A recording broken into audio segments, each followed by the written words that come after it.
নমস্কার বন্ধুরা, অনিফার্স world YouTube চ্যানেলে আপনাদেরকে স্বাগত। পশ্চিমবঙ্গে এসআইআর নিয়ে একটি বড় আপডেট। সুপ্রিম কোর্টের নির্দেশ মেনে ভারতীয় নির্বাচন কমিশন ওয়েস্ট বেঙ্গল এসআইআর এর কর্মসূচি সংশোধন করে নতুন সময়সূচি প্রকাশ করলো। তো নতুন সময়সূচি কি হলো সেটা আপনারা একটু দেখে নিন। এখানে একদম সিরিয়াল নাম্বার ওয়াইজ দেওয়া আছে।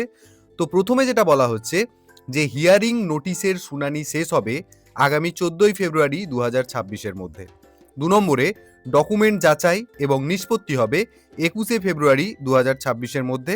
3 নম্বর পোলিং স্টেশন র্যাশনালাইজেশন হবে 25শে ফেব্রুয়ারি 2026-এর মধ্যে। আর কতটা কি কাজ এগোলো বা বাকি আছে তার নির্দিষ্ট হেলথ প্যারামিটার সেটা চেক করা হবে 27শে ফেব্রুয়ারির মধ্যে। আর 5 নম্বর final publication of electoral roll অর্থাৎ চূড়ান্ত ভোটার তালিকা প্রকাশ হবে 28শে ফেব্রুয়ারি 2026। যেহেতু এটা সুপ্রিম কোর্টের অর্ডার, তাই সংশ্লিষ্ট কর্তৃপক্ষকে এই অর্ডার মেনে চলার কথা বলা হচ্ছে। তো আপনাদের জন্য ছোট্ট আপডেট, ভিডিওটি আপনারা শেয়ার করতে পারেন এবং আপনারা যারা আমার চ্যানেলে নতুন তারা চ্যানেলটিকে সাবস্ক্রাইব করে নিতে ভুলবেন না।